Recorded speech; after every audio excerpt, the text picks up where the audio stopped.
So in this question 10.12, let's see what it says. Explain how corpuscular theory predicts the speed of light in a medium, say water, to be greater than the speed of light in vacuum.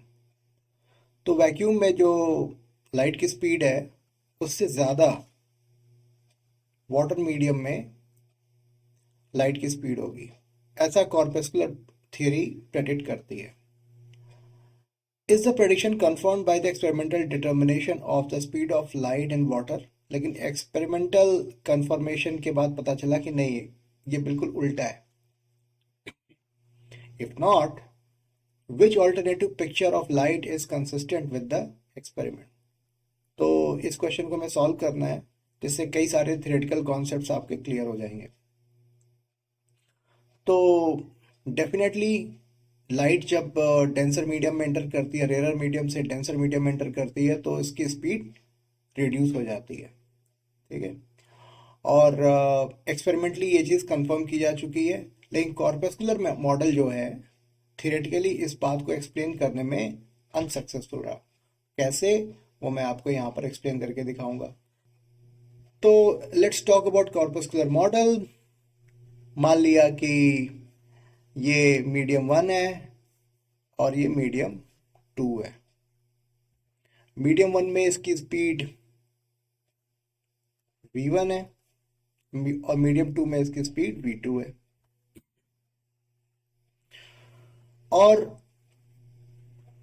अगर हम laser light को use करके ये light का path observe करने की कोशिश करें तो उसमें कहीं कोई डाउट नहीं है कि जो पाथ है वो बिल्कुल इसी तरीके से हमें बनता हुआ दिखाई पड़ता है. यानी कि एंगल ऑफ इंसिडेंस जो है हमें क्लियरली दिखाई देती है कि it is greater than angle of refraction. और जो स्नेल्स लॉ है वो यहाँ पर कंफर्म होता हुआ भी दिखता है, इसमें कहीं कोई एम्बिग्यूटी नहीं है. n21 is equal to n2 upon n1 which is sin I upon sin R and it is greater than 1. In fact n21 की जो वैल्यू वाटर के केस में क्या है, 1.33 है. ये बात हमें पता है. And it is greater than 1. Denser medium में डेफिनेटली हमारा रिफ्रैक्टिव इंडेक्स जो है ग्रेटर देन 1 हो जाएगा. तो कॉर्पस्कुलर मॉडल ये कहता है कि अलोंग द सरफेस जो वेलोसिटी का जो कंपोनेंट है along the surface, it does not change. मैं लिख देता हूं,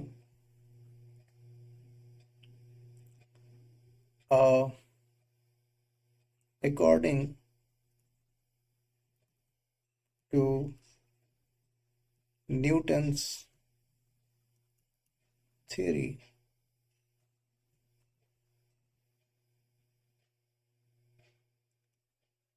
velocity component along the surface does not change.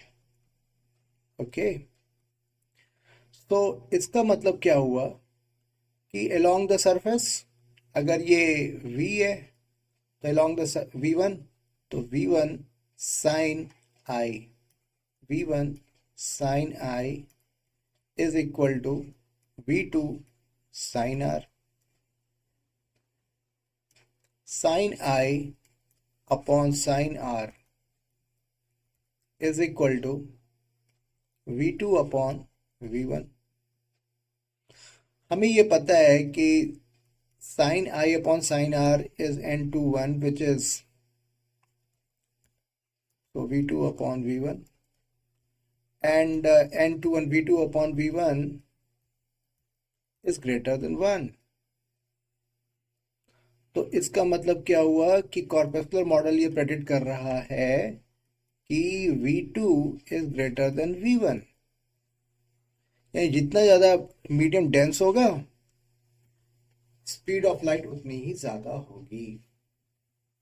ठीक है, यानी कि ग्लास में रिफ्रैक्टिव इंडेक्स 1.52 हो जाती है और वाटर में रिफ्रैक्टिव इंडेक्स 1.33 है, तो यानी कि ग्लास में स्पीड लाइट की और ज़्यादा बढ़ जाएगी। डायमंड डायमंड में और ज़्यादा बढ़ जाएगी।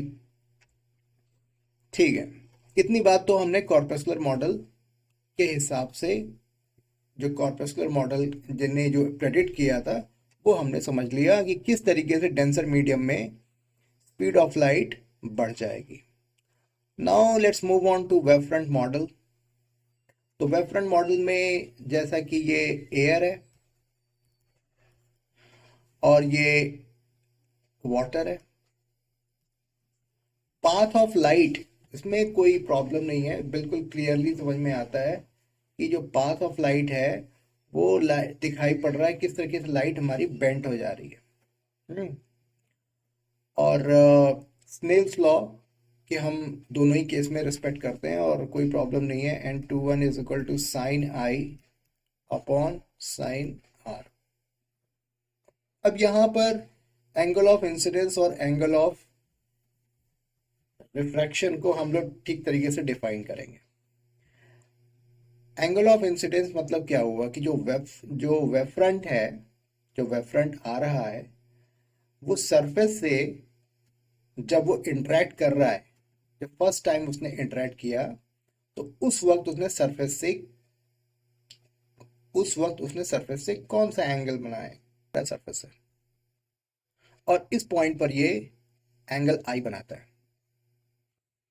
अब आप कहोगे कि मैं थोड़ा सा कंफ्यूज हूँ, क्योंकि एंगल ऑफ इंसिडेंस तो हमें आदत पड़ी हुई है कि सरफेस से परपेंडिकुलर ड्रॉप करना है और फिर हम ये देखते हैं कि वो परपेंडिकुलर के साथ कितना एंगल बना रहा है। तो ठीक है, उसको भी मैं आपको करके दिखा देता हूँ। तो जैसे कि अगर ये मेरा एक्सिस है और ये एंगल ये एंगल एक ये वेव फ्रंट आया, लास्ट जो पहला इंटरेक्शन जो हो रहा है, अगर ये एंगल आई है और ये पैरेलल वेव फ्रंट्स है, ठीक है, जो कि काफ़ी दूर से आ रहा है, तो ये एंगल क्या हो गया, 90 माइनस आई, और ये एंगल क्या हो गया, आई। अब तो मेरा ख्याल है आपको समझ में आ रहा होगा कि जो आई हम जो हमारी अंडरस्टैंडिंग थी, वो यही इसी के बारे में हम लोग कहते हैं, रे ऑप्टिक्स में हमने इसी को आई एंगल से डिफाइन किया था। तो वेव फ्रंट के पर्सपेक्टिव से हम यहाँ पर ये जो एंगल है इसे हम बता रहे हैं ये आई डिग्री है, ठीक है। सिमिलरली जब ये सरफेस के अंदर जाता है तो ये इस पॉइंट से, पॉइंट ए से जो लाइट्स जो पहले वाटर मीडियम में इंटर कर गई, उसके बाद थोड़ी देर के बाद यानी कि टाउ टाइम के बाद ये पॉइंट बी से वाटर मीडियम में इंटर कर रही हैं। यानी कि अब ये जो वेव फ्रंट है ए डैश और बी, ए और यहां पर इसे हम लोग सी कह लें, ए सी, जो वेव फ्रंट है वो ए डैश बी अब बन जाएगा, और ये पैरेलल वेव फ्रंट्स जो है इंटर करने शुरू हो जाएंगे, ठीक है। और वो पैरेलल वेव फ्रंट्स जो हैं वो हमें वाटर के अंदर देखने को मिलेंगे। तो यहां पर ये एंगल ऑफ रिफ्रैक्शन हुआ, यानी कि A angle A B A dash is angle R, ये हमारा एंगल ऑफ रिफ्रैक्शन हुआ। अच्छा, ये एंगल 90 डिग्री, ओके। तो यानी कि इसका मतलब ये हुआ कि जितने टाइम में सी से बी की डिस्टेंस जो लाइट चली है v1 टाउ, उतने टाइम में वाटर मीडियम में ए डैश डिस्टेंस इसने ट्रेवल किया, v2 टाउ। अब इसे हम ट्रायंगुलर शेप हम दे करके इसको समझने की कोशिश करें। अब हमारे दो ट्रायंगल बन चुके हैं,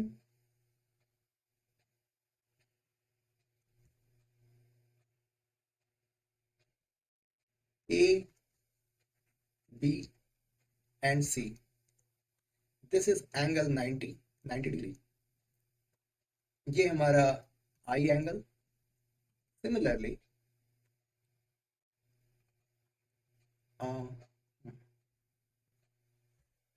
और इसका हमने नॉमेनक्लेचर किया हुआ है, यस, ए डैश। तो in triangle A C B sine I is equal to C B divided by AB. What is CB? V1 tau upon AB. Similarly, sin R is equal to A dash upon AB. A dash क्या है? V2 tau upon AB. यानी N21 is equal to sin I upon sin R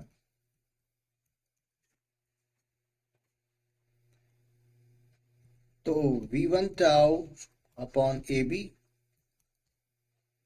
and AB upon V2 tau, ये गया, ये गया, ये गया, ये गया, यानी N21 is equal to V1 upon V2 and N21 is greater than 1. Hence, we can say that V1 is greater than V2. देखिए ये दोनों कॉन्ट्राडिक्टरी स्टेटमेंट्स आ रहे हैं। कॉर्पस्कुलर मॉडल जो है कहता है V2 is greater than V1 and जो वेव मॉडल है वो कहता है V1 is greater than V2। और एक्सपेरिमेंटली ये पाया गया कि रेयर मीडियम में स्पीड ऑफ लाइट ज्यादा होती है और डेंसर मीडियम में स्पीड ऑफ लाइट कम होती है। ठीक है, तो ये बहुत अच्छा तरीका था, हमने दोनों को कंपेयर कर लिया। तो आई होप ये एक्सप्लेनेशन आपको समझ में आया होगा और ये थियोरेटिकल कॉन्सेप्ट था लेकिन समझने के लिए ज़रूरी है। So this was all about this problem statement. So if you like this video then please do like, share and subscribe this channel. So God bless you all.